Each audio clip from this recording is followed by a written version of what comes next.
চুমুকে।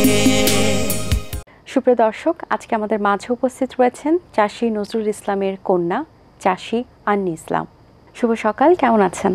শুভ সকাল, ভালো আছি। জি, আমরা জানি যে বাংলা চলচ্চিত্রের সাথে চাষী নজরুল ইসলামের নাম জড়িয়ে আছে ওতপ্রোতভাবে।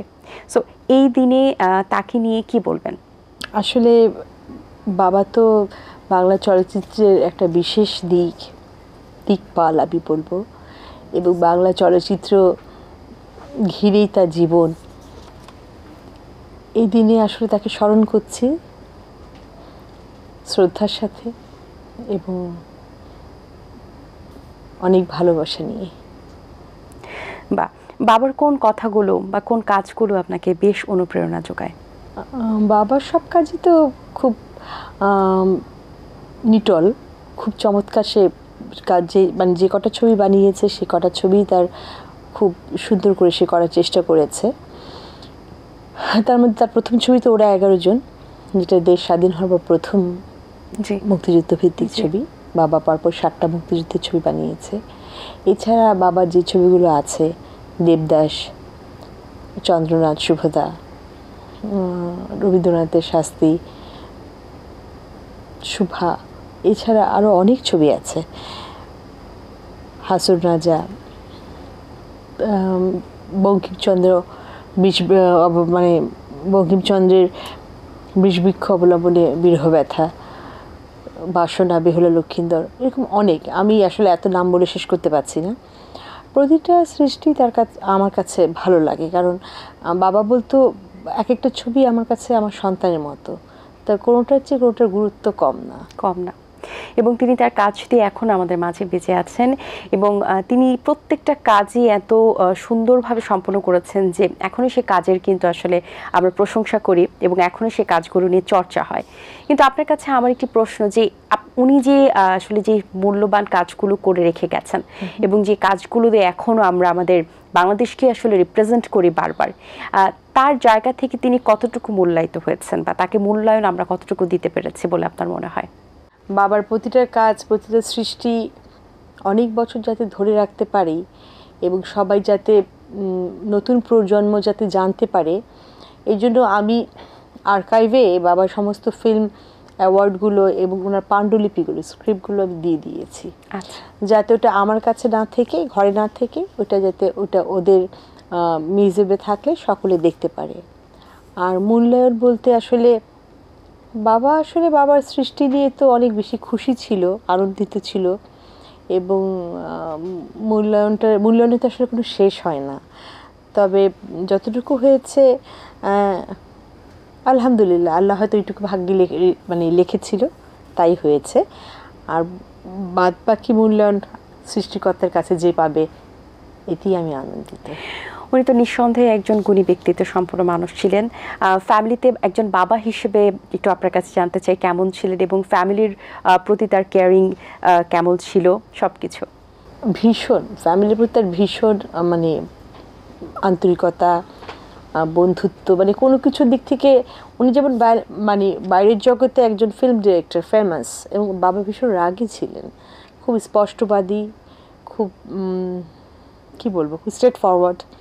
বাট বাড়িতে উল্টো, বাড়িতে আমরা 2 বোন, আমাদেরকে মানুষ করেছে খুব খুব কেয়ার করে, এবং আমাদের ওষুধ খাওয়ানো, আমাদের ঘুম থেকে ওঠানো, আমাদের কি বই পড়তে হবে, কি ড্রেস পরবো, কোন দাওয়াতে কিভাবে সাজতে হবে, এভরিথিং সে লুক আফটার করতো।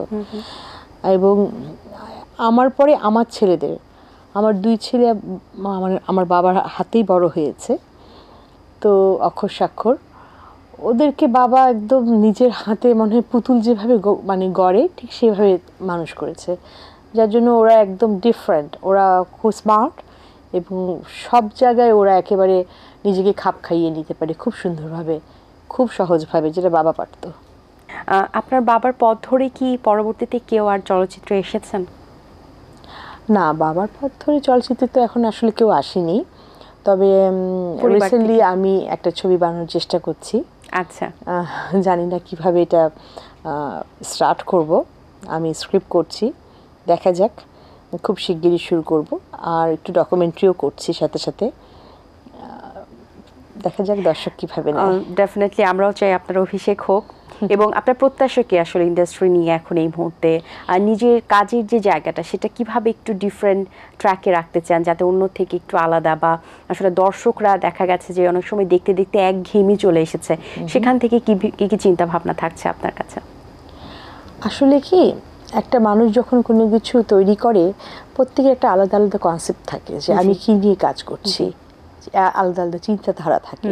ঠিক বাবারও তাই ছিল। বাবা সাহিত্যভিত্তিক ছবি এবং মুক্তিযুদ্ধ ভিত্তিক ছবির উপরে খুব ফোকাস করেছে জীবনে, উনি কোনো কিছুর সাথে আপোষ করেনি। তো আমার ব্যাপারটা হচ্ছে যে আমি তো আসলে ওরকম লেজেন্ড পার্সন না, আমার তো এটা মাত্র শুরু। তো আমি চাইবো অবশ্যই আমার কাজের মধ্যে বাবার ছোঁয়া থাকবে। আর আমি যেহেতু এই যুগের টেকনোলজির সাথে ইউজ টু না, আমি তো বাবারটা দেখে শিখে মানে দেখে বড় হয়েছি। তো একটু ধাক্কা খেতে হবে, আমি বুঝতে পারছি, কিন্তু তারপরেও আমার বেস্টটা দেওয়ার আমি চেষ্টা করব।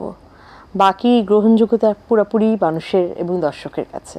দর্শক যারা আছে, যারা সিনেমা পছন্দ করে, চলচ্চিত্র একটা অন্য ধাঁচের টাইপের দেখতে চায়, তাদের ক্ষেত্রে যে এই যে আপনার একটা কনসেপ্ট নিয়ে আপনি অভিষেক করবেন, আপনার মাথায় হিরো হিরোইনের কথা আমি একটু জানতে চাই, যে আমাদের এখন ইন্ডাস্ট্রিতে হিরো হিরোইনের বেশ অভাব।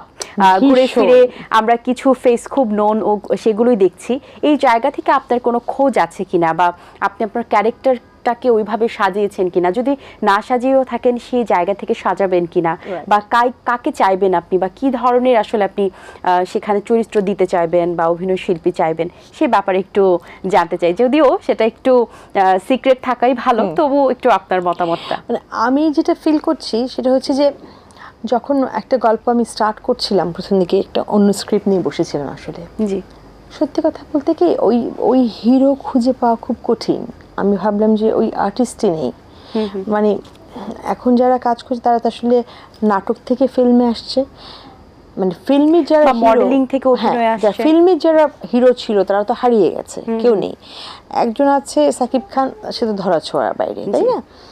তো এখন মনে করেন যে আমাকে এদের মাঝখান থেকে বেছে কাউকে দিতে হবে, ওটা মাথায় রেখে স্ক্রিপ্টটা করা হচ্ছে, ওটা মাথায় রেখে নায়িকাকে ভাবা হচ্ছে, এবং নায়িকা বা নায়কদেরকে আগে অ্যাপ্রোচ করা মাত্রই ডিরেক্টররা, বাবারা তো অনেক সিনিয়র ছিল, মানে ইভেন যে জুনিয়ররা অ্যাপ্রোচ করতো যার যদি কোনো একে, খুব আনন্দে ফিল্মের লোকরা এগিয়ে আসতো। মানে নইলে তো আজকে এত বড় বড় হিরো, মানে মান্না বলেন বা ফিল্মে যারা হিরো আর কি, হ্যাঁ, যারা হয়েছে, ইভেন সম্রাট টমরাট শেষের দিকে যারা হয়েছে, ওরা তো কাজ করে গেছে অ্যাটলিস্ট অনেকদিন। আর এখনকার হিরোদের বা নায়িকাদের যে বিষয়টা, প্রথমে তারা স্ক্রিপ্ট চায়, কে বানাচ্ছে, তার বানাবার মতো তার ক্যাপাসিটি আছে কি না, দক্ষতা কতটুকু আছে, সব কিছু ডিটেলস, মানে তাদের কাছে একটা পরীক্ষা আসলে পাশ হতে হয় আমাদের, যারা আমরা ইচ্ছুক। তারপর তাদের সমস্ত ক্যাটাগরি যদি আমরা পাশ করতে পারি, তবে তারা আমাদের ছবিতে কাজ করবে। It's very difficult. এবং সত্যি আমি একটু স্পষ্টবাদী, আমি একদম বাবার মতো। এইরকম যদি চলতে থাকে তাহলে আসলে ফিল্মে কাজ করে এরা থাকতে পারবে না। ফিল্মের লোকদেরকে একেবারেই ফিল্ম পার্সন হতে হবে। আপনি দেখবেন ফিল্মে যারা একেবারেই ফিল্মে যারা কাজ করে, যেমন নায়িকা ববিতা কোনোদিন নাটক করেনি, খেয়াল রাখবেন বিষয়গুলো। সুচন্দা আন্টি নাটক করেনি।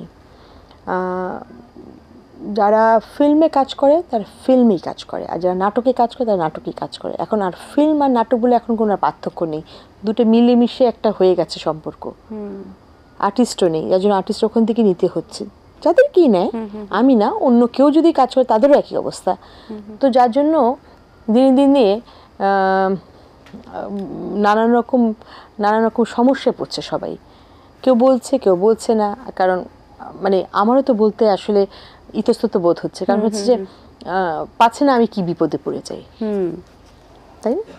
একটা মুক্ত মতের যে চিন্তা ভাবনা, সেটা আসলে নিজের জায়গা থেকে যারা কাজ করছে, আমি সবাইকে বলি, সবাইকে তো অনেক মানে অভিনন্দন, যারা কাজ করছে প্রত্যেকে খুব ভালো কাজ করে, প্রত্যেকে ভালো আর্টিস্ট, সবাই দক্ষ আর্টিস্ট, কারণ বহুদিন থেকে সবাই কাজ করছে।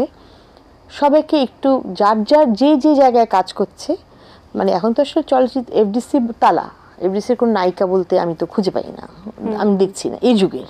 হ্যাঁ, তো যারা কাজ করছে আমাদের মানে নাটকের নায়ক নায়িকারা ফিল্মে এসে, তারা যদি আরেকটু চলচ্চিত্রের প্রতি মনোযোগী হয় এবং আরেকটু যারা নতুন আমরা কাজ করতে যাচ্ছি বা অন্যরা যারা যাবে তাদের প্রতি আরেকটু কি বলবো, আরেকটু যদি তারা কোঅপারেট করে, আরেকটু যদি তাদের ইয়েটা থাকে, মানে আমাদের স্ক্রিপ্ট লেখা বলেন বা আমাদের কাজের প্রতি সহযোগিতা থাকে আরেকটু বেশি, তাহলে কাজের মানও তো ভালো হবে। অবশ্যই, কারণ ডিরেক্টরের কাজ হচ্ছে আর্টিস্ট থেকে কাজ আদায় করা, আর আর্টিস্ট যদি ডিরেক্টরকে কোঅপারেট করে তাহলে তো আমার মনে হয় কাজটা খুব ভালো হবে। এবং দর্শকদের মন জয় করতে পারলে তো সবসময় আসলে দর্শকরাই তাকে খুঁজে খুঁজে নিতে চাইবে। হ্যাঁ, বারবার সে আসবে। অবশ্যই। অসংখ্য ধন্যবাদ আপনাকে, কথা বলে খুব ভালো লেগেছে। কি মানে এত গুরুত্বপূর্ণ কিছু কথা নিয়ে, টপিক নিয়ে আমরা কথা বলেছি। আশা করছি দর্শকরা যারা আসলে ফিল্মের সাথে জড়িত কিংবা যারা আসলে ভালো ফিল্ম খুঁজছেন, খুব বেশি থার্স্টি আছে এই ব্যাপারটা নিয়ে, যারা আমরা একটু অ্যাস্থেটিক টাইপের সিনেমা দেখতে চাই, তাদের জন্য হয়তোবা খুব উপকার হবে এবং তারা অবশ্যই আপনাকে পাবে এবং চাই আপনি অভিষেক ঘটান আমাদের ইন্ডাস্ট্রিতে এবং চলচ্চিত্রের বানটা আরেকটু আপনাকে দিয়ে সামনের দিকে এগিয়ে যাক। অনেক শুভকামনা রইল আপনার জন্য, ভালো থাকবেন সবসময়। আপনাকে অনেক ধন্যবাদ আমাকে এটিএনে ডাকবার জন্য। এবং আমি আসলে যা বলছি, আপনারা তো প্রশ্ন করেন, হঠাৎ করে উত্তর দিচ্ছি, কোনো কিছু কাউকে মিন করে না, আমি একদম সহজ সরলভাবে বলছি। প্রত্যেককে যার যার জায়গার কাজে, যাতে সবাইকে সহযোগিতা আমরা করতে পারি এবং আমাদের দেশকে আমরা ভালোবাসি, সুন্দর একটা কাজ উপহার দিতে পারি, এটা সবার জন্যই কাম্য। ভালো থাকবেন, অনেক ধন্যবাদ।